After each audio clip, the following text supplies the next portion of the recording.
Pernahkah Anda membayangkan, bagaimana jika di balik seragam sederhana seorang office boy yang setiap hari Anda lihat, yang selalu menunduk dan seolah tak terlihat, tersembunyi sebuah kecerdasan luar biasa yang mampu mengguncang dunia?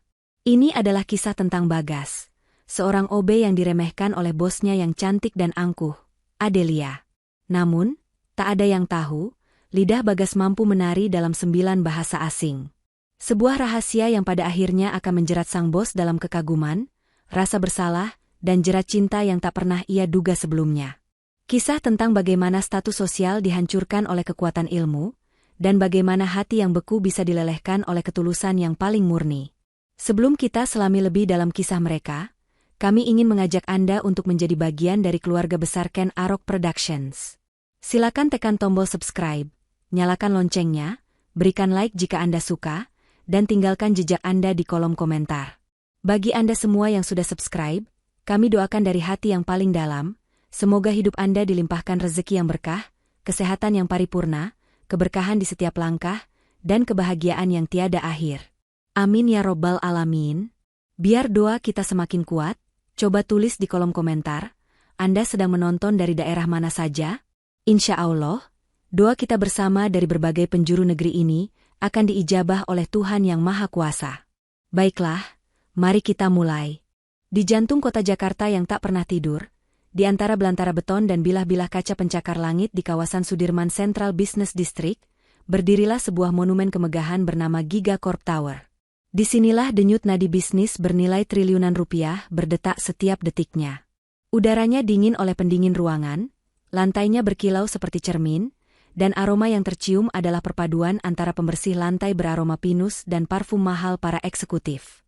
Di tengah hiruk-pikuk ambisi inilah, sesosok bayangan bergerak nyaris tanpa suara. Namanya Bagas Pratama. Mengenakan seragam biru khas petugas kebersihan, ia adalah bagian dari pemandangan yang ada namun seringkali dianggap tiada. Tangannya cekatan, gerakannya efisien. Membersihkan noda kopi di meja pantry, memastikan dispenser air tak pernah kosong, hingga mengelap gagang pintu kaca yang baru saja disentuh puluhan tangan. Bagas adalah hantu baik hati di dalam mesin raksasa GigaCorp. Keberadaannya esensial, namun eksistensinya transparan. Lalu, datanglah sang ratu dari kerajaan kaca ini. Adelia Larasati, CEO GigaCorp Indonesia. Langkah kakinya yang berirama dari sepatu hak tingginya, seolah menjadi genderang perang yang membuat semua karyawan menegakkan punggung mereka. Wajahnya cantik, namun terbingkai oleh arogansi dingin dan tatapan setajam elang yang hanya fokus pada target. Pagi itu, ia berjalan melewati lobi utama, matanya lurus menatap ke depan, pikirannya sudah berada di ruang rapat 30 lantai di atas. Saat melewati Bagas yang sedang merapikan sebuah pot tanaman hias, Adelia bahkan tidak sedikit pun melirik. Bibirnya yang berpoles lipstik mahal itu hanya bergerak sedikit. "Guys, kopi saya. Hitam, tanpa gula. 5 menit di ruangan saya," ucapnya, suaranya tajam dan datar, ditujukan ke arah umum tanpa menunjuk siapapun. Ia tahu, perintah itu akan sampai dan dilaksanakan. Bagas hanya mengangguk pelan, meski Adelia sudah berlalu dan tidak mungkin melihat anggukannya. "Baik, Bu," gumamnya pada angin. Ia tidak merasa tersinggung. Ini adalah dunianya, ini adalah perannya. Ia segera bergegas ke pantry, meracik kopi dengan presisi yang sama seperti saat ia menghafal konjugasi kata kerja dalam bahasa Jerman. Ia tahu persis suhu air yang pas dan takaran bubuk kopi yang disukai Adelia. Bagi Adelia dan hampir semua orang di menara itu, Bagas hanyalah Gas, kependekan dari Bagas, atau kadang hanya OB. Sebuah fungsi, bukan seorang individu. Mereka tidak tahu, di balik tatapan tenangnya, pikiran pemuda itu sedang berkelana menerjemahkan berita utama dari Al Jazeera dalam bahasa Arab, dan di dalam hatinya, ia menyimpan sebuah janji suci yang membuatnya rela menjadi tak terlihat di tempat ini. Janji yang jauh lebih berharga dari semua proyek yang dibicarakan di gedung ini. 30 lantai di atas lobi yang baru saja kita tinggalkan, di dalam ruang rapat dewan direksi yang dijuluki Sangkar Elang, udara terasa lebih tipis dan lebih dingin. Disinilah keputusan-keputusan yang bisa mengubah peta industri nasional diambil. Di ujung sebuah meja mahoni raksasa yang panjang, duduklah Adelia Larasati.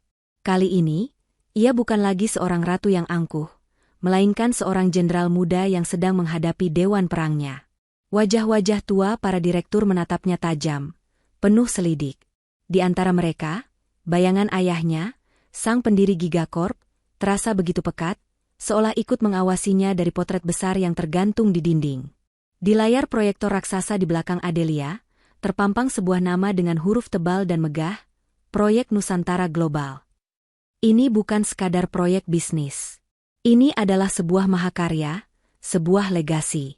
Sebuah rencana ambisius untuk membangun kawasan industri terpadu paling canggih di Asia Tenggara, dengan suntikan dana investasi dari 4 penjuru dunia, konsorsium dari Jepang, raksasa teknologi dari Korea Selatan, ahli manufaktur dari Jerman, dan pemodal kaya raya dari Uni Emirat Arab. Proyek ini adalah tiket Gigacorp untuk melompat ke panggung dunia, dan bagi Adelia, ini adalah pedang bermata dua. Jika berhasil, namanya akan terukir dalam sejarah. Jika gagal, ia akan selamanya dicap sebagai anak manja yang menghancurkan warisan ayahnya. Proposal ini terlalu berisiko. Adelia, suara salah seorang direktur senior memecah keheningan. Menyatukan 4 kepentingan dari budaya yang sangat berbeda adalah resep dari bencana. Adelia mengangkat dagunya. Wajahnya setenang pualam, suaranya yang keluar begitu terukur dan penuh keyakinan, menyembunyikan badai keraguan di dalam dadanya.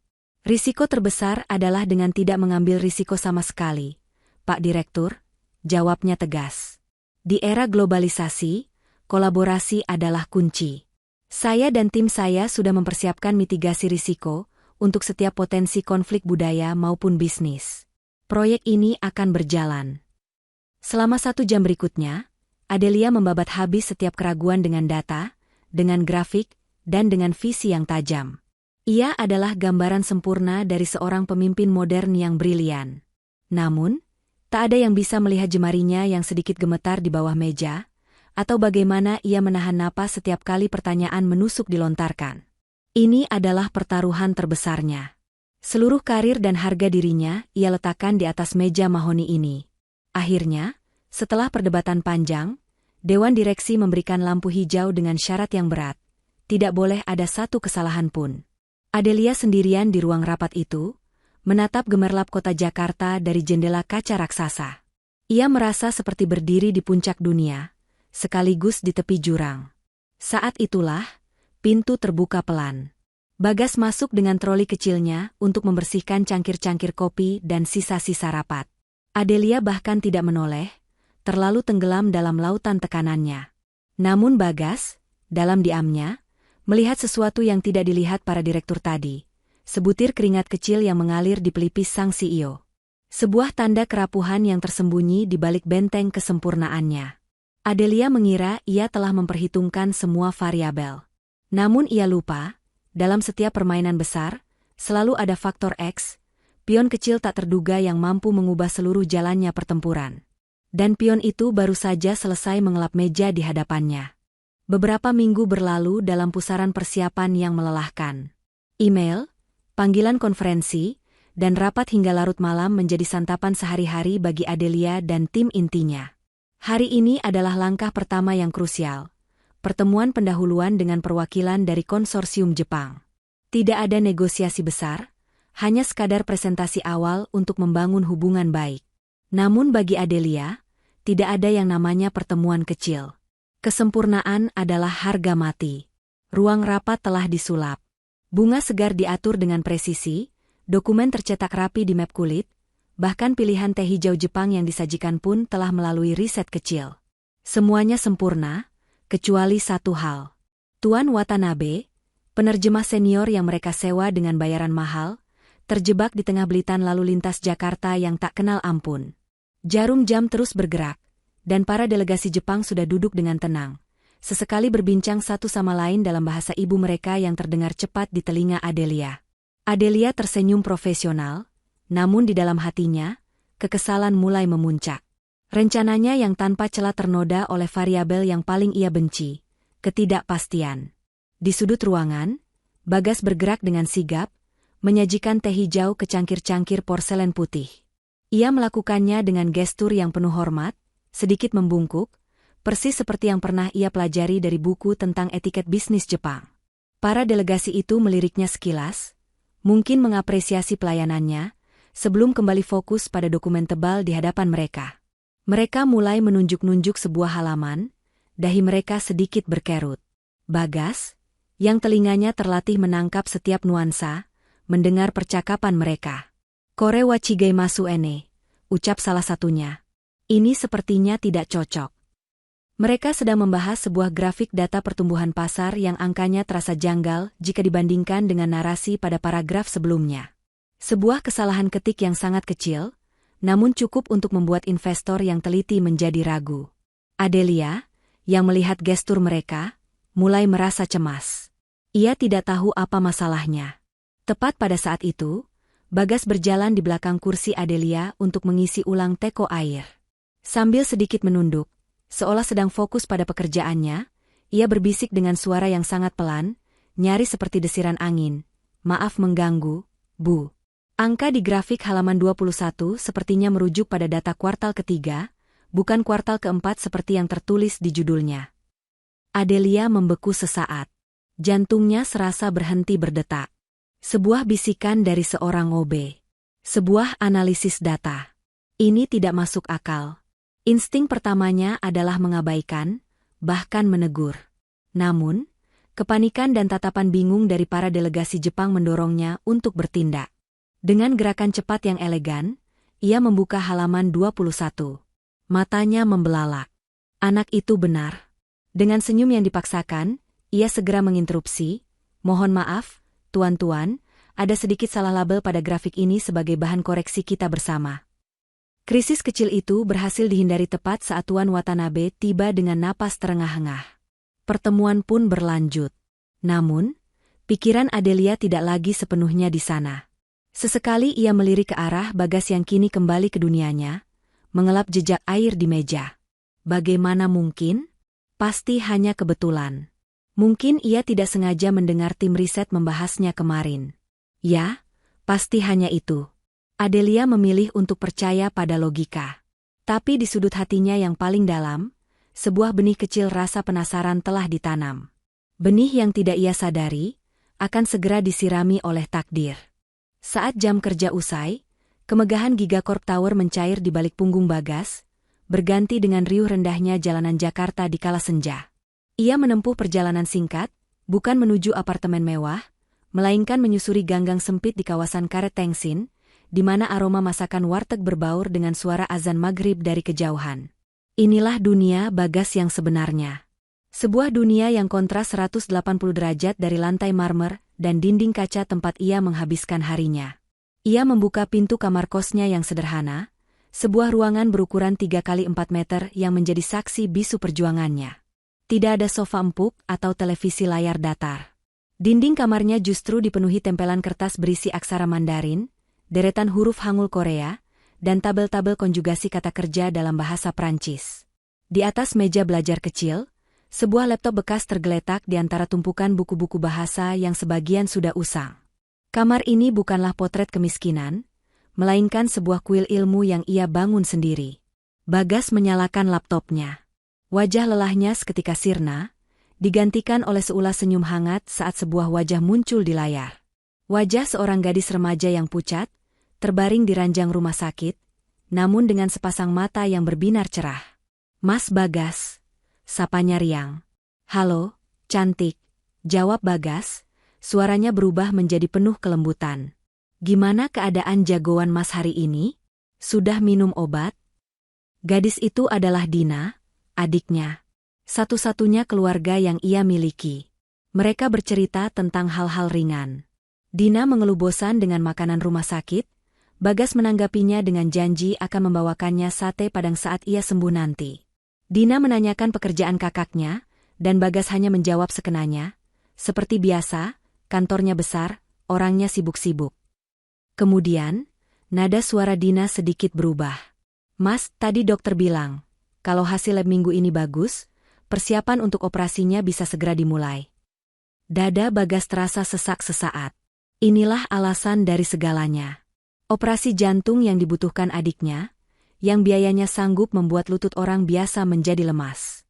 Bagas menatap wajah adiknya di layar, menyembunyikan segala kecemasan di balik senyumnya yang paling meyakinkan. Itu berita bagus, kan? Kamu nggak usah khawatir soal biaya, ya. Semuanya sudah Mas siapkan. Tugas Dina cuma satu, fokus untuk sembuh. Ingat janji kita? Nanti kita jalan-jalan ke Spanyol, kita ngobrol sama orang di sana pakai bahasa mereka. Setelah panggilan video berakhir, senyum di wajah Bagas perlahan memudar. Ia membuka sebuah file di laptopnya, rincian biaya rumah sakit. Deretan angka nol yang panjang seolah menatapnya dengan tajam, mengejek upahnya sebagai seorang OB. Ia tahu, dengan kemampuannya, ia bisa mendapatkan pekerjaan yang lebih baik. Tapi ia tidak punya waktu untuk melalui proses rekrutmen yang panjang, atau mengumpulkan ijazah yang diminta. Ia butuh pekerjaan apapun secepatnya, pekerjaan yang memberinya pemasukan pasti untuk memulai perjuangannya. Seragam biru yang ia kenakan setiap hari bukanlah tanda ia menyerah. Itu adalah baju zirahnya. Gigacorp Tower bukanlah penjaranya, melainkan medan perangnya. Dan Adelia Larasati, ia belum tahu, bahwa OB yang sering ia remehkan, sedang berjuang dalam pertempuran yang jauh lebih besar dari sekadar memenangkan proyek triliunan rupiah. Pertempuran antara hidup dan mati. Di dalam ekosistem perusahaan yang ganas, setiap cahaya terang akan selalu menciptakan bayangan yang gelap. Dan bayangan dari kesuksesan Adelia yang mulai bersinar bernama Reza Wijoyo. Sebagai manajer pemasaran, Reza adalah antitesis dari Adelia. Jika Adelia memimpin dengan tangan besi dan perfeksionisme yang dingin, Reza memimpin dengan senyum palsu dan jabat tangan yang terlalu erat. Ia adalah seorang penjilat ulung ke atasan, dan seorang tiran licik bagi bawahan. Kesuksesan proyek Nusantara Global di tangan Adelia adalah sebuah ancaman langsung bagi ambisinya untuk menjadi bintang utama di Gigacorp. Melihat Adelia mendapatkan semua sorotan, benih-benih iri dengki dalam diri Reza tumbuh menjadi sebuah rencana jahat. Ia tidak bisa menyerang Adelia secara langsung. Wanita itu terlalu cerdas dan posisinya terlalu kuat. Maka, ia memutuskan untuk menyerang fondasi proyeknya, menciptakan keretakan dari bawah. Targetnya, investor dari Jerman yang terkenal paling detail dan tidak kenal kompromi soal data. Reza tahu, jika kepercayaan mereka goyah, seluruh struktur proyek ini bisa runtuh seperti rumah kartu. Suatu malam, lama setelah para karyawan lain pulang, Reza masih berada di kantor. Dengan dalih membantu seorang staf junior bernama Rian untuk menyelesaikan laporan, Reza dengan licik berhasil mendapatkan kata sandi akses komputer Rian. Sebuah tindakan manipulatif yang dibungkus dengan topeng senior yang baik hati. Setelah Rian pulang dengan perasaan berterima kasih, wajah asli Reza pun muncul. Di kesunyian lantai 45, ia masuk ke server utama menggunakan akun Rian. Jari-jarinya menari di atas keyboard, bukan untuk menciptakan, melainkan untuk menghancurkan. Ia menemukan file yang dicarinya. Sebuah folder berisi analisis data keuangan dan proyeksi pasar yang secara spesifik telah disiapkan untuk dikirim ke Jerman keesokan harinya. Ia tidak menghapusnya, karena itu akan terlalu kasar. Sebaliknya, ia merusak file tersebut dari dalam, membuatnya korup dan tidak bisa dibuka, lalu dengan sengaja menciptakan jejak digital palsu yang mengarah telak pada Rian sebagai pelaku tunggal. Keesokan paginya, neraka kecil pun pecah. Tim Adelia panik saat file maha penting itu tidak bisa diakses, sementara email dari Jerman sudah menunggu. Divisi IT bergerak cepat dan dalam waktu 1 jam, semua bukti digital menunjuk pada satu nama, Rian. Adelia, dengan wajah mengeras karena marah dan kecewa, memanggil Rian ke ruangannya. Pemuda lugu itu bersumpah mati-matian bahwa ia tidak melakukannya. Namun di hadapan data log akses yang tak terbantahkan, pembelaannya terdengar seperti isak tangis anak kecil. Hari itu juga, Rian diskors tanpa ampun. Karirnya hancur dalam sekejap. Reza menyaksikan drama itu dari mejanya dengan senyum puas yang tersembunyi. Ia bahkan menghampiri Adelia, menepuk bahunya dengan pura-pura bersimpati. Sabar ya, Del. Kesalahan anak baru memang kadang fatal. Jangan khawatir, aku akan bantu carikan solusinya. Rencananya berjalan mulus. Ia telah menciptakan badai untuk menggoyahkan kapal Adelia. Namun, ia tidak menyadari satu hal. Di setiap sudut gedung ini, selalu ada sepasang mata yang melihat dan sepasang telinga yang mendengar. Mata dan telinga milik seseorang yang selama ini, ia anggap tidak lebih dari sehelai debu di lantai. Malam itu, Lantai 45 Gigacorp Tower terasa seperti medan perang yang baru saja ditinggalkan. Adelia dan tim intinya masih berkutat di ruang rapat, wajah mereka kuyu diterangi cahaya laptop, berusaha membangun kembali data yang telah hancur dari nol. Udara dipenuhi aroma kopi basi dan keputusasaan. Sementara itu, Reza Wijoyo sudah lama meninggalkan gedung sambil bersiul kecil, membayangkan wajah panik Adelia dengan kepuasan yang dingin. Ia merasa tak tersentuh, seorang dalang yang sempurna. Namun, Reza melakukan satu kesalahan fatal yang sering dilakukan oleh orang-orang sombong. Ia meremehkan apa yang ada di sekitarnya. Sebelum pulang, ia menelepon seseorang dari area pantry yang sepi untuk menumpahkan kebanggaannya. "Rencanaku mulus, bro," ucapnya dengan suara pelan yang congkak. Si Ratu Es itu sekarang lagi kebakaran jenggot. Dan pion kecil bernama Rian itu, tamat riwayatnya. Mereka nggak akan pernah tahu kalau ini semua permainanku. Reza mengira ia sendirian. Tapi ia tidak. Hanya beberapa meter darinya, di balik rak penyimpanan, Bagas sedang mengumpulkan sampah dari tempat-tempat sampah kecil. Gerakannya senyap, kehadirannya seringan udara. Telinganya yang tajam, yang terbiasa membedakan aksen Tokyo dan Osaka, dengan mudah menangkap setiap kata beracun yang keluar dari mulut Reza. Seketika, kepingan puzzle itu menyatu di benaknya. Rian yang menangis, kepanikan di wajah Adelia pagi tadi, dan senyum palsu Reza. Semuanya terhubung. Amarah dan rasa keadilan bergejolak di dalam dirinya. Namun ia tetap diam, membiarkan Reza pergi tanpa menyadari bahwa rahasianya kini memiliki saksi. Bagas tahu ia tidak bisa melapor. Siapa yang akan percaya pada kesaksian seorang office boy melawan seorang manajer senior? Itu akan menjadi bunuh diri. Ia harus menemukan bukti, menemukan solusi. Pikirannya bekerja cepat. Ia ingat pernah melihat Reza menggunakan sebuah USB drive pribadi yang mencolok. Seorang yang licik seperti Reza tidak akan menghancurkan data asli sebelum memastikan rencananya berhasil. Pasti ada salinannya. Malam semakin larut. Gedung semakin senyap. Bagas memulai perburuannya yang sunyi. Ia mulai dari ruang kerja Reza. Dengan alasan rutin membersihkan, ia masuk. Matanya memindai setiap sudut. Bukan di laci, itu terlalu jelas. Bukan di tas kerja.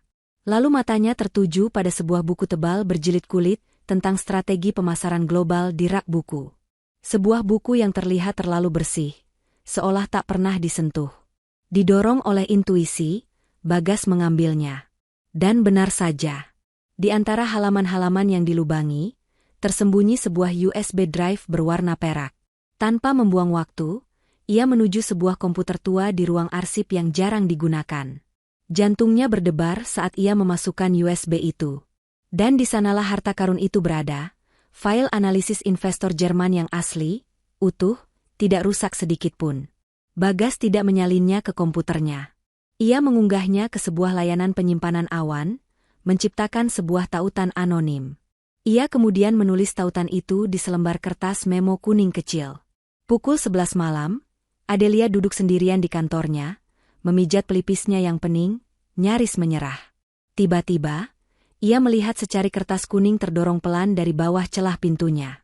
Ia mengerutkan dahi, lalu mengambilnya. Hanya ada satu baris tulisan tangan yang rapi, data yang Anda cari. Dengan tangan sedikit gemetar karena ragu bercampur harapan, ia mengetik tautan itu di browsernya. Dan sedetik kemudian, di layarnya, folder data yang hilang itu terbuka. Lengkap. Sempurna. Rasa lega yang luar biasa membanjirinya, namun segera digantikan oleh sebuah pertanyaan besar yang membuat bulu kuduknya berdiri. Siapa? Siapa pahlawan tanpa nama yang bergerak dalam bayang-bayang di kerajaannya ini? Ingatannya langsung tertuju pada bisikan pelan berbahasa Indonesia di tengah kepanikan rapat delegasi Jepang. Kecurigaan yang sempat ia kubur, kini bangkit kembali dengan kekuatan penuh. Beberapa hari berlalu. Adelia mencoba mengabaikan misteri si pahlawan tanpa nama, meyakinkan dirinya bahwa itu hanyalah ulah seorang karyawan iseng yang ingin cari perhatian. Namun, bayangan Bagas yang membisikkan data akurat dalam bahasa Jepang terus melintas di benaknya. Rasa penasaran itu ia tekan dalam-dalam, tertimbun oleh persiapan rapat paling krusial dengan para investor dari Jerman. Kali ini, ia tidak mau mengambil risiko. Rapat diadakan di luar kantor, di sebuah kedai kopi premium di Senayan, untuk menciptakan suasana yang lebih santai. Seorang penerjemah bahasa Jerman terakreditasi telah disewa, dengan bayaran yang fantastis untuk memastikan tidak ada kesalahan.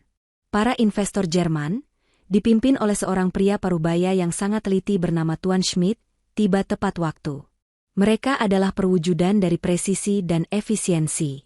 Setelah basa-basi singkat dalam bahasa Inggris, Tuan Schmidt langsung ingin membahas inti permasalahan, detail teknis mengenai ketahanan material untuk konstruksi pabrik. Dan disinilah bencana kedua dimulai. Sang penerjemah andalan tak kunjung datang. Ponselnya tidak bisa dihubungi. Kepanikan yang familiar mulai merayapi Adelia. Sementara Adelia berusaha keras menjelaskan spesifikasi teknis yang rumit dalam bahasa Inggris, Tuan Schmidt mulai menunjukkan raut frustrasi. Ada istilah-istilah presisi dalam ilmu rekayasa yang tidak memiliki padanan kata yang pas dalam bahasa Inggris. Diskusi pun berjalan buntu. Merasa kesal, Tuan Schmidt beralih ke bahasa Jerman, berbicara dengan cepat kepada rekannya. Ini tidak ada gunanya, keluhnya. Bagaimana kita bisa membahas spesifikasi ketahanan torsi jika terminologinya saja tidak sampai? Ini buang-buang waktu. Adelia hanya bisa menelan ludah. Ia tidak mengerti kalimatnya, tapi ia sangat paham nada merendahkan dan bahasa tubuh yang penuh kekecewaan itu. Ia merasa kecil, tidak kompeten. Wajahnya memerah karena menahan malu. Kesepakatan triliunan rupiah itu terasa seperti pasir yang lepas dari genggamannya. Tepat pada saat itulah, sesosok pemuda berseragam biru tiba di meja mereka. Itu Bagas. Ia dikirim ke sana untuk mengantar satu dokumen penting yang tertinggal di meja Adelia. Ia tiba di tengah suasana paling canggung dan paling tegang.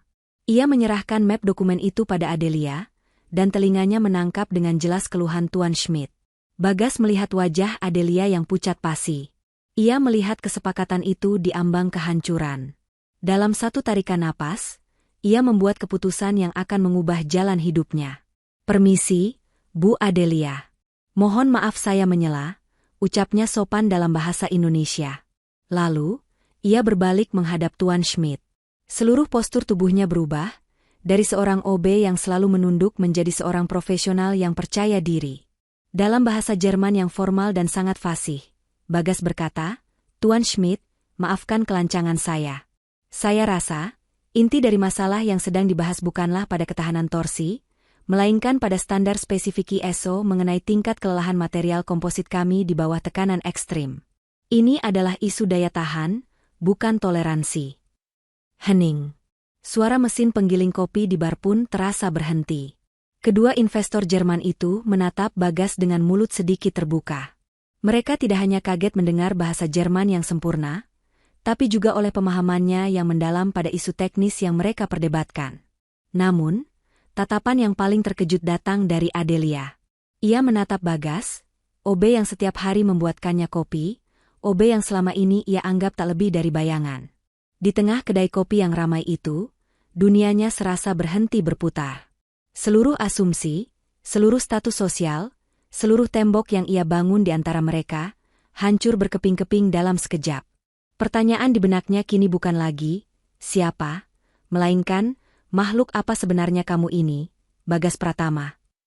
Pertemuan di kedai kopi itu berakhir dengan hasil yang di luar dugaan. Tuan Schmidt dan rekannya tidak hanya puas, mereka terkesan. Mereka berjabat tangan dengan Adelia, namun tatapan kagum mereka jelas ditujukan pada Bagas, yang dengan cepat kembali memasang topengnya sebagai seorang petugas rendahan yang sopan. Rapat yang nyaris hancur itu berubah menjadi sebuah kesuksesan kecil, berkat intervensi dari orang yang paling tidak terduga. Perjalanan kembali ke Gigacorp Tower adalah perjalanan paling sunyi yang pernah Adelia rasakan. Ia duduk di kursi belakang mobil mewahnya, sementara Bagas, atas perintahnya, duduk di sampingnya, bukan di kursi depan. Posisi yang terasa sangat salah dan canggung. Adelia tidak bersuara, matanya menatap tajam keluar jendela, namun pikirannya berkecamuk 1000 bahasa. Ia melirik Bagas dari sudut matanya. Pemuda itu hanya duduk tenang, menatap gedung-gedung yang berlarian, seolah kejadian luar biasa beberapa saat yang lalu tidak pernah terjadi. Kontras antara kemampuannya yang mengerikan dan sikapnya yang begitu bersahaja, membuat Adelia merasa gila. Begitu pintu lift terbuka di lantai paling atas, Adelia berjalan cepat menuju ruangannya. Masuk, perintahnya pada Bagas. Suaranya dingin dan tak terbantahkan. Setelah Bagas masuk, Adelia menutup dan mengunci pintu kantornya. Sebuah gestur yang menegaskan bahwa apa yang akan terjadi selanjutnya adalah urusan di antara mereka berdua saja. Ia berbalik, melepas blazernya, dan menatap Bagas dengan sorot mata yang menusuk, seolah ingin menguliti setiap lapisan rahasia yang pemuda itu miliki. "Duduk," katanya lagi, menunjuk kursi di depan mejanya. Bagas menurut tanpa kata. Adelia bersandar di mejanya, menyilangkan tangan. "Saya tidak akan bertanya lagi siapa kamu. Karena jelas kamu bukan sekadar Bagasi Office Boy. Pertanyaan saya adalah, apa ini semua? Permainan apa yang sedang kamu mainkan?" Bagas menatap Adelia dengan tenang, tatapan yang sama sekali tidak menunjukkan rasa takut. "Tidak ada permainan, Bu," jawabnya jujur. "Saya suka belajar bahasa. Itu saja. Saya belajar sendiri sejak lama. Saya mohon maaf jika tindakan saya tadi dianggap tidak sopan atau melangkahi wewenang."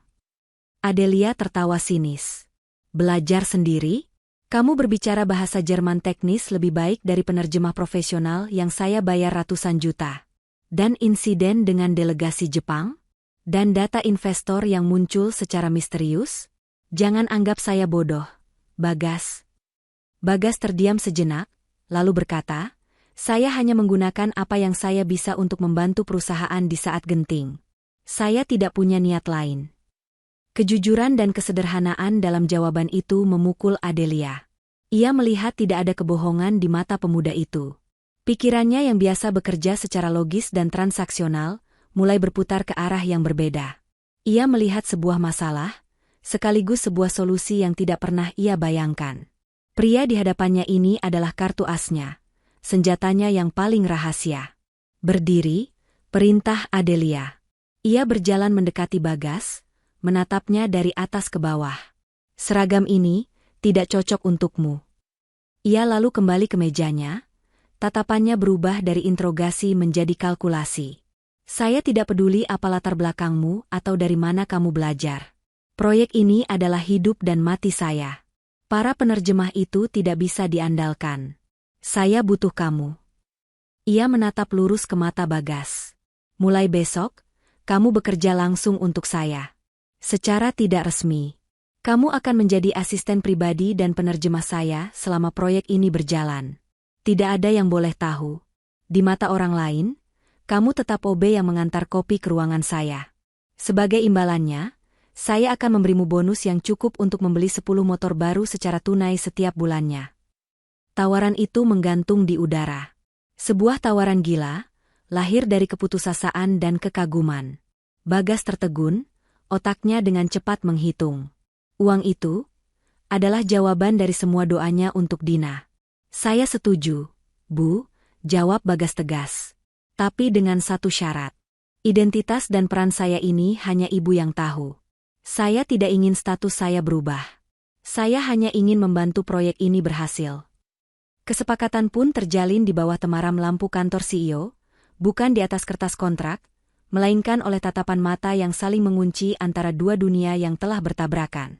Adelia merasa ia telah mendapatkan sebuah aset berharga. Namun Bagas tahu, ia baru saja menjual rahasianya demi sebuah harapan. Sebuah permainan baru yang jauh lebih rumit dan berbahaya kini telah dimulai. Keesokan paginya, Bagas datang ke ruangan Adelia seperti biasa, membawakan kopi hitam tanpa gula. Namun kali ini, Adelia tidak menyentuh kopinya. Ia justru mendorong sebuah amplop tebal dan sebuah kartu kredit berwarna hitam ke arah Bagas. "Ini, saya tidak mau melihat seragam biru itu lagi saat kamu bersama saya," ucapnya tanpa basa-basi. "Beli 3 setelan jas paling bagus yang bisa kamu temukan. Sepatu, jam tangan, semuanya. Anggap ini seragam barumu. Seragam tak terlihat." Maka dimulailah kehidupan ganda Bagas Pratama. Di mata sebagian besar penghuni Gigacorp, ia tetaplah Bagas, si OB yang rajin dan pendiam. Ia masih datang pagi, masih sesekali terlihat mendorong troli kebersihan. Namun, ketika sebuah pesan singkat dari Adelia masuk ke ponselnya, atau ketika Adelia memanggilnya dengan kode, Guys, ruangan saya butuh perhatian khusus. Bagas akan menghilang ke sebuah ruang arsip di lantai yang sama yang telah dialihfungsikan menjadi ruang pribadinya. Di sana, ia akan menanggalkan seragam birunya, dan dalam 5 menit, ia akan keluar sebagai sosok yang sama sekali berbeda. Seorang pria muda yang tajam dalam balutan setelan Armani, dengan aura kecerdasan yang tak bisa lagi disembunyikan. Peran barunya jauh melampaui seorang penerjemah. Bagas adalah seorang penasihat budaya. Sebelum konferensi video dengan investor Korea Selatan, ia berbisik pada Adelia, "Bu, jangan langsung ke inti bisnis. Tanyakan tentang akhir pekan mereka. Puji betapa cepatnya perkembangan ekonomi di Seoul. Bagi mereka, membangun hubungan personal lebih dulu adalah segalanya." Adelia mengikuti saran itu, dan suasana rapat yang biasanya kaku menjadi jauh lebih cair dan produktif. Saat mempersiapkan proposal untuk investor dari Uni Emirat Arab, Bagaslah yang mengingatkan tim untuk tidak menjadwalkan pertemuan penting pada hari Jumat, dan bahkan menyarankan untuk menyajikan kurma dan kopi Arab sebagai gestur penghormatan. Hal-hal kecil yang brilian, yang tidak akan pernah terpikirkan oleh tim Adelia yang terbiasa dengan gaya bisnis barat. Perlahan tapi pasti, Adelia tidak lagi melihat Bagas sebagai kamus berjalan. Ia mulai bertanya, "Bagas, menurutmu bagaimana?" Bukan lagi, "Bagas, ini artinya apa?" Kekaguman profesional itu mulai merembes ke ranah personal. Adelia seringkali mendapati dirinya terdiam, mengamati cara Bagas menjelaskan sebuah konsep dengan begitu bersemangat, atau bagaimana pemuda itu tetap tenang saat negosiasi memanas. Ia mulai melihat kilatan jenaka di matanya, juga kerendahan hati yang tulus setiap kali ia dipuji. Dinding es di sekeliling hati Adelia mulai retak, membiarkan seberkas kehangatan masuk tanpa ia sadari. Tentu saja, kehadiran konsultan misterius ini tidak luput dari perhatian Reza Wijoyo. Siapa pria ini yang tiba-tiba selalu berada di sisi Adelia dalam setiap rapat penting? Siapa pria yang tidak punya meja kerja, tidak ada di daftar karyawan eksekutif, namun bisa keluar masuk ruangan CEO dengan bebas? Reza mencoba mencari informasi, namun setiap kali ia bertanya, semua orang hanya mengangkat bahu. Kecurigaan dan kecemburuannya yang membara kini memiliki target baru. Ia mulai mengawasi mereka, mencari celah, menunggu saat yang tepat untuk membongkar rahasia apapun yang sedang mereka mainkan. Permainan catur di Gigacorp Tower telah memasuki babak baru. Seorang pion yang tak dianggap, kini telah melintasi papan dan berubah menjadi menteri yang paling kuat. Dan sang ratu, kini harus berjuang untuk tidak jatuh hati padanya. Pekerjaan untuk proyek Nusantara Global semakin intensif. Siang hari adalah milik rapat dan negosiasi, sementara malam hari adalah waktu untuk menyusun strategi dan menganalisis data. Seringkali, hanya ada 2 orang yang tersisa di lantai teratas Gigacorp Tower yang sunyi, Adelia dan Bagas. Gedung yang tadinya riuh kini menjadi milik mereka berdua, ditemani gemerlap lampu kota Jakarta yang membentang seperti lautan bintang di bawah mereka. Suatu malam, saat mereka sedang menelaah ratusan halaman dokumen legal dari Jerman, Adelia akhirnya mencapai batasnya. Ia menghela napas panjang, melempar pulpennya ke atas meja, dan menyandarkan kepalanya di kursi. Wajahnya yang biasa tampak sekeras baja kini, menunjukkan gurat-gurat kelelahan yang nyata. Melihat itu, Bagas berhenti mengetik. "Ibu butuh istirahat," katanya lembut. "Pekerjaan ini tidak bisa menunggu, Gas," jawab Adelia tanpa membuka mata. "Pekerjaan bisa menunggu 15 menit, balas Bagas. Tapi kesehatan ibu tidak. Izinkan saya membuatkan teh hangat. Bukan kopi. Teh jahe buatan saya bisa membuat pikiran lebih jernih." Adelia terdiam, lalu mengangguk pelan. Gestur kecil yang penuh perhatian itu terasa asing sekaligus menenangkan. Sambil menunggu Bagas kembali dari pantry, Adelia menatap siluet pemuda itu dari kejauhan. Ia bukan lagi sekadar aset atau senjata rahasia. Ia telah menjadi rekan seperjuangan, satu-satunya orang di dunia ini yang melihatnya dalam kondisi terlemahnya. Saat mereka duduk berhadapan dengan cangkir teh yang mengepulkan uap wangi, keheningan di antara mereka terasa berbeda.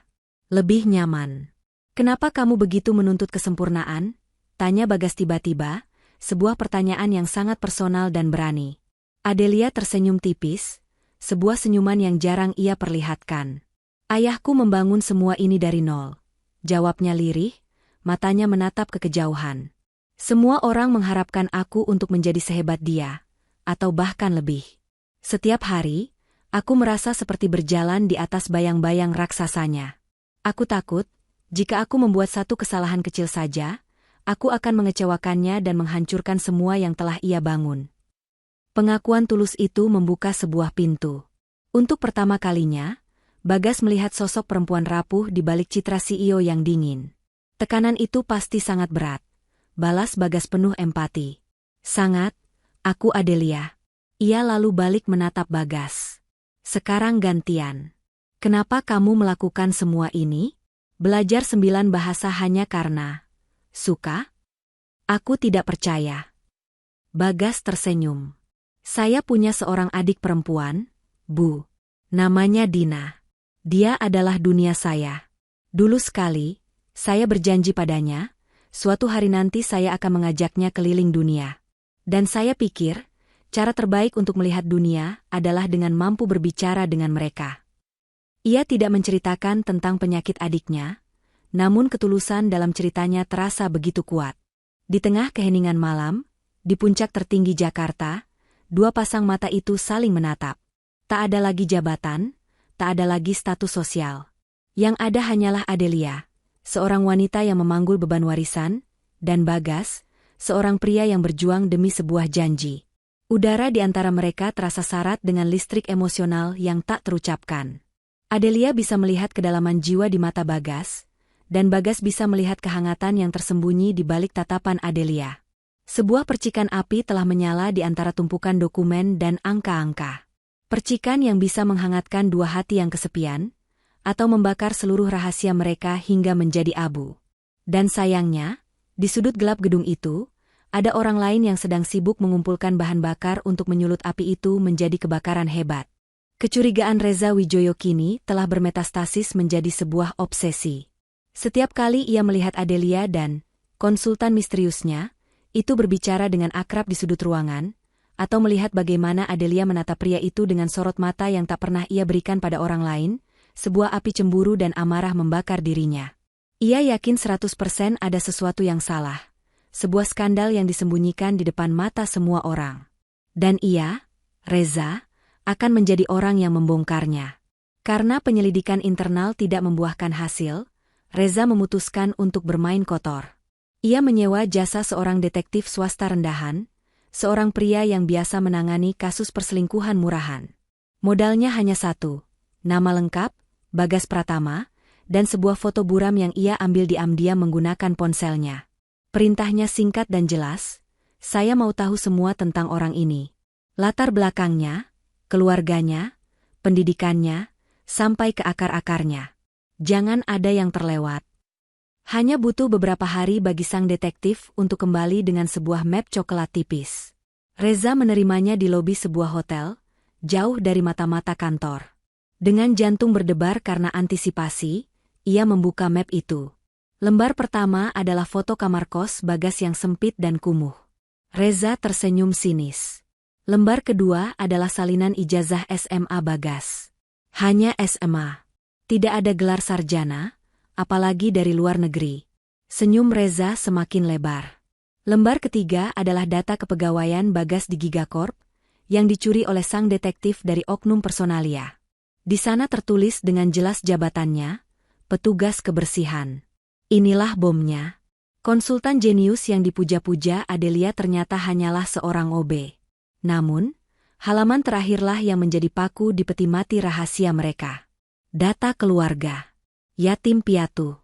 Satu-satunya kerabat yang masih hidup, seorang adik perempuan bernama Dina Pratama. Dan di bawah nama itu, ada sebuah catatan kecil. Pasien penderita kelainan katup jantung, sedang dalam perawatan intensif dan menunggu jadwal operasi besar. Di titik ini, orang normal mungkin akan merasakan sedikit iba. Tapi Reza tidak. Matanya justru berbinar penuh kemenangan. Ia tidak melihat ini sebagai kisah perjuangan seorang kakak. Ia melihatnya sebagai sebuah motif, sebuah kelemahan, sebuah senjata pamungkas. Semua kepingan puzzle kini menyatu dalam benaknya yang licik. Ah, jadi ini permainannya, gumam Reza pada dirinya sendiri.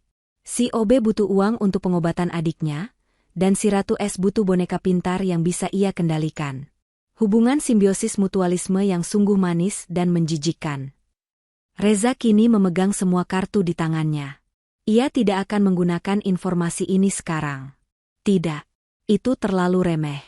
Ia akan menyimpannya untuk momen yang paling tepat, momen yang paling krusial, di mana ia bisa meledakkannya di tengah panggung utama. Ia akan menghancurkan Bagas, mempermalukan Adelia, dan menggagalkan proyek Nusantara Global dalam satu serangan telak di hadapan semua investor.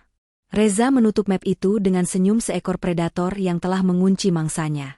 Ia memegang kebenaran, namun ia akan membungkusnya dengan narasi fitnah yang paling keji. Panggung untuk drama kehancuran mereka telah ia siapkan. Dan ia sudah tidak sabar untuk menjadi bintang utamanya. Inilah hari penentuan. Ruang rapat utama Gigacorp Tower telah disulap menjadi sebuah panggung diplomasi bisnis tingkat tinggi.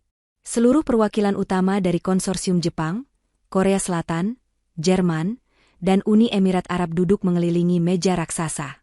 Di udara, tergantung harapan, ambisi, dan uang senilai triliunan rupiah. Di depan, Adelia Larasati berdiri dengan penuh wibawa, memimpin presentasi dengan brilian. Di sisinya, berdiri Bagas, bukan lagi di belakang, tapi sejajar. Mengenakan setelan terbaiknya, ia bukan lagi penerjemah, melainkan mitra, seorang penasihat ahli yang menjawab setiap pertanyaan teknis yang rumit dengan ketenangan dan kecerdasan yang memukau. Mereka adalah tim yang sempurna. Sinergi di antara mereka begitu kuat, membuat para investor mengangguk-angguk kagum. Kesepakatan itu sudah di depan mata.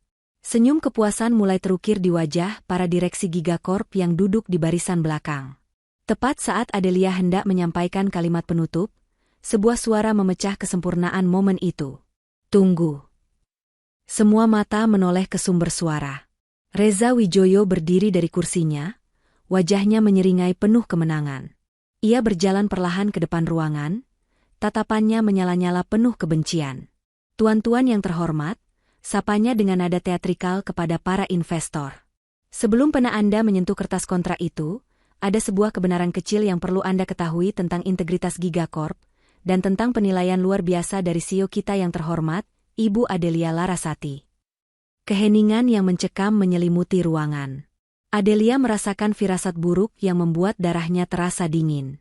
Reza mengulurkan tangannya, jarinya menunjuk lurus dan menghina ke arah Bagas. Pria ini, katanya, suaranya lantang dan penuh cemooh. Pria yang Anda kagumi sebagai Tuan Pratama, sang penasihat jenius, saya perkenalkan pada Anda. Nama aslinya Bagas Pratama, jabatan resminya di perusahaan kami adalah Office Bu. Kata-kata itu meledak seperti bom. Reza melemparkan sebuah map ke tengah meja. Di dalam situ ada semua buktinya. Salinan kontrak kerjanya sebagai petugas kebersihan, ijazah terakhirnya yang hanya SMA.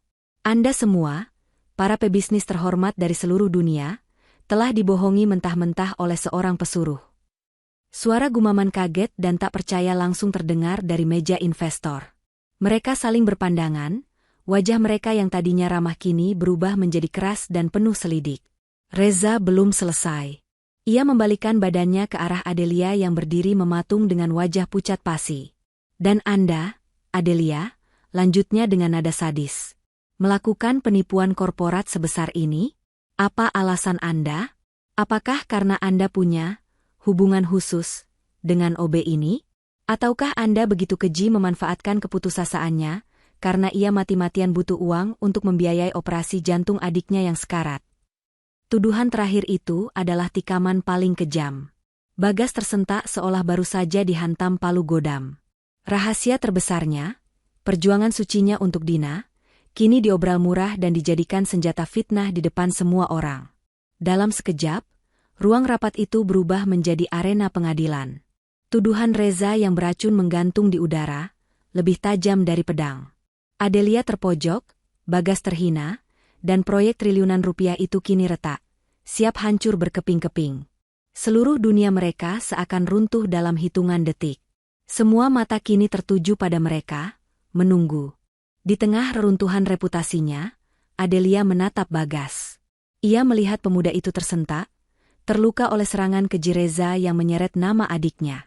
Sesuatu di dalam diri Adelia patah, bukan karena takut, tapi karena amarah yang membara.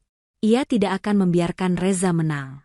Ia tidak akan mengorbankan Bagas untuk menyelamatkan dirinya. Ia baru saja akan melangkah maju untuk membela Bagas saat pemuda itu dengan lembut mengangkat tangannya, sebuah gestur yang memintanya untuk diam. Kemudian, Bagas melangkah maju. Seluruh rasa takut dan keraguan di wajahnya telah lenyap, digantikan oleh ketenangan yang menakutkan.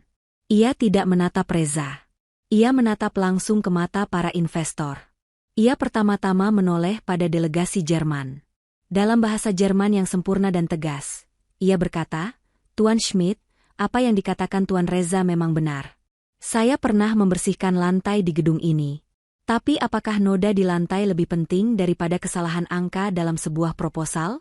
Nilai seseorang tidak terletak pada seragam yang ia kenakan, melainkan pada integritas dan kemampuan otaknya.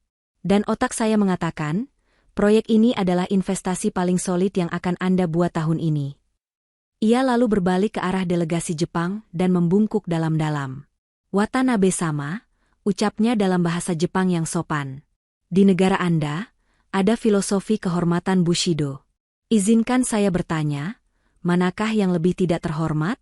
Seorang petugas kebersihan yang bekerja keras dan jujur? Ataukah seorang manajer yang mencoba menjatuhkan rekan kerjanya sendiri, demi ambisi pribadi dan merusak nama baik perusahaannya di mata tamu terhormat?" Selanjutnya, ia menatap perwakilan dari Korea Selatan. Dalam bahasa Korea yang penuh semangat, ia berkata, "Para direktur sekalian, saya memang tidak punya gelar dari universitas ternama. Tapi saya punya sesuatu yang lebih penting, semangat juang. Saya mempelajari setiap detail proyek ini karena saya percaya padanya. Ibu Adelia tidak menipu Anda. Beliau justru menunjukkan kepemimpinan sejati, kemampuan untuk melihat potensi di tempat yang tidak dilihat oleh siapapun." Terakhir, ia menghadap investor dari Uni Emirat Arab. Dalam bahasa Arab yang fasih, ia menutup, "Tuan-tuan yang terhormat, Tuhan menciptakan manusia setara. Hanya amal dan perbuatannya yang membedakan. Proyek ini adalah amal kita bersama untuk masa depan. Jangan biarkan fitnah merusak niat baik kita." Ruangan itu hening seketika. Para investor tidak lagi menatap dengan curiga, melainkan dengan kekaguman yang tak terhingga. Mereka baru saja menyaksikan bukan sekadar pembelaan diri, melainkan sebuah demonstrasi kecerdasan, karakter, dan semangat yang luar biasa. Melihat keberanian Bagas, Adelia merasakan gelombang kekuatan baru. Ia melangkah maju dan berdiri di samping Bagas. Bahu mereka nyaris bersentuhan. Suaranya lantang dan jernih, tanpa sedikit pun keraguan. "Tuan-tuan," katanya, "saya tidak akan meminta maaf karena telah memberikan yang terbaik untuk proyek ini. Dan yang terbaik itu adalah Bagas Pratama. Kebenaran telah terungkap. Benar, ia adalah staf kebersihan kami. Dan itu justru membuktikan poin saya. Gigacorp adalah tempat di mana talenta dihargai, tidak peduli dari mana ia berasal. Jika Anda masih meragukan penilaian saya, jika Anda lebih percaya pada jabatan daripada hasil kerja nyata, maka pintu keluar ada di sebelah sana." Ancaman itu, pertaruhan, semua atau tidak sama sekali, itu, menggantung di udara. Di hadapan para investor, kini tidak lagi berdiri seorang CEO yang panik dan seorang OB yang terhina. Di hadapan mereka berdiri dua singa, bahu-membahu, siap bertarung. Reza, yang beberapa menit lalu merasa di puncak dunia, kini hanya bisa menatap nanar, tidak percaya bagaimana serangannya yang sempurna bisa dibalikan dengan begitu telak. Keheningan setelah ultimatum Adelia terasa begitu pekat. Nasib proyek triliunan rupiah itu kini bergantung pada satu keputusan. Reza menahan napas, masih berharap para investor akan melihat ini sebagai sebuah skandal. Lalu, Tuan Schmidt dari Jerman berdiri. Ia merapikan jasnya, dan bukannya berjalan ke arah pintu keluar, ia justru berjalan ke arah Adelia dan Bagas. Ia mengulurkan tangannya pada Bagas. "Tuan Pratama," katanya dalam bahasa Inggris agar semua orang mengerti, "karakter Anda jauh lebih mengesankan daripada CV manapun yang pernah saya baca. Dan Anda, Nona Adelia," ia beralih pada Adelia sambil menjabat tangannya, "kemampuan Anda untuk menemukan dan mempercayai talenta seperti ini menunjukkan Anda adalah pemimpin yang kami cari. Kami ikut." Satu persatu, perwakilan lain mengikuti. Watanabe sama dari Jepang membungkuk dalam-dalam pada Bagas, sebuah gestur penghormatan tertinggi. Investor dari Korea dan Uni Emirat Arab tersenyum lebar, dan menegaskan komitmen mereka. Kesepakatan itu tidak hanya selamat, tapi justru diperkuat oleh fondasi rasa hormat yang baru saja terbangun.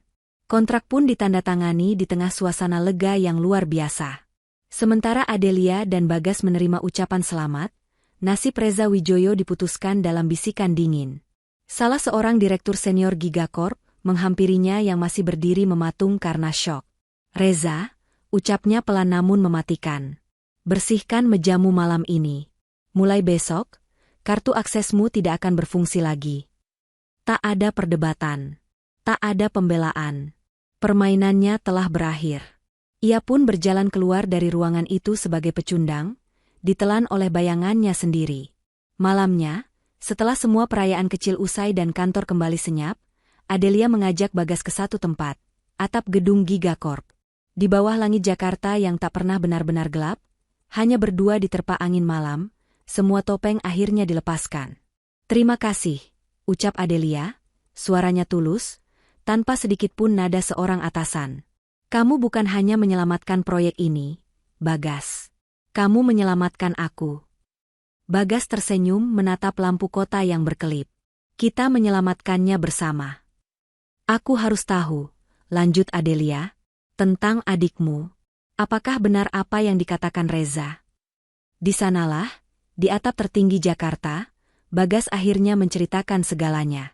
Tentang Dina, tentang penyakitnya, tentang janjinya, tentang keputusasaannya mencari uang, dan bagaimana tawaran Adelia malam itu adalah jawaban atas doa-doanya.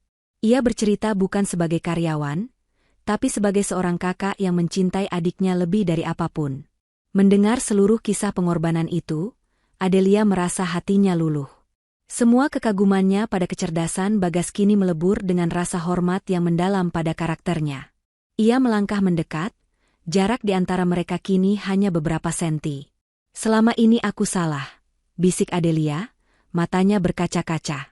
"Aku menilai orang dari gelar dan jabatan. Aku membangun tembok di sekelilingku. Tapi kamu datang dan menghancurkan semua tembok itu. Kamu mengajariku apa artinya menjadi manusia yang sebenarnya." Ia memberanikan diri menatap lurus ke mata Bagas. "Aku rasa tidak. Aku yakin. Aku jatuh cinta padamu, Bagas Pratama." Bagas tertegun sesaat, lalu seulas senyum paling tulus yang pernah ia berikan terukir di wajahnya. "Saya juga sudah lama merasakannya, Bu Adelia." "Panggil aku Adelia," potongnya lembut. "Saya juga jatuh cinta padamu, Adelia." Di atap tertinggi Jakarta, di bawah tatapan ribuan bintang buatan manusia, dua hati yang tadinya terpisah oleh jurang status sosial akhirnya menemukan jalan pulang. Tak ada lagi kontrak, tak ada lagi rahasia. Yang tersisa hanyalah sebuah pengakuan tulus yang akan menjadi fondasi dari babak baru kehidupan mereka. Sebuah babak yang akan mereka tulis bersama. 1 tahun kemudian, gemerlap Jakarta dari jendela Gigacorp Tower masih sama, namun bagi orang-orang di dalamnya, segalanya telah berubah.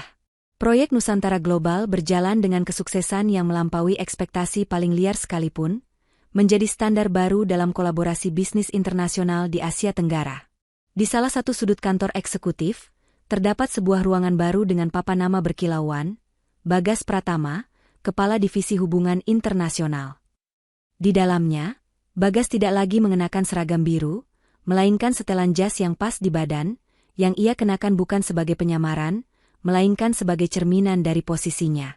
Pengangkatannya sempat menjadi buah bibir, namun kemampuannya yang fenomenal dalam mengamankan dua kesepakatan besar lainnya dengan klien dari Rusia dan Brazil dengan cepat membungkam semua keraguan. Ia telah membuktikan nilainya, bukan dengan ijazah, melainkan dengan hasil nyata. Namun, kemenangan terbesarnya tidak berada di dalam gedung ini. Di sebuah taman kota yang asri di akhir pekan, terlihat Bagas dan Adelia sedang tertawa lepas. Di antara mereka, berlarian seorang gadis remaja yang ceria dan penuh energi, mengejar kupu-kupu. Itulah Dina. Operasinya telah berhasil dengan sukses beberapa bulan yang lalu. Wajahnya tidak lagi pucat, dan napasnya tidak lagi berat. Ia sehat, bahagia, dan kini memandang Adelia bukan sebagai bos kakaknya, melainkan sebagai calon kakak ipar yang ia sayangi. Mbak Adelia, lihat deh. Mas Bagas kalau senyum-senyum sendiri gitu aneh ya? Goda Dina, yang disambut cubitan gemas di pipi oleh Adelia. Malam harinya, kembali di puncak Gigacorp Tower, Bagas dan Adelia berdiri berdampingan di depan jendela raksasa, menatap pemandangan yang sama di mana pengakuan hati mereka dulu terucap. Tangan mereka kini saling bertautan, hangat dan erat. Dulu, aku melihat semua ini sebagai beban warisan, bisik Adelia, menyandarkan kepalanya di bahu Bagas. Sekarang, aku melihatnya sebagai kesempatan tanpa batas. Karena sekarang kita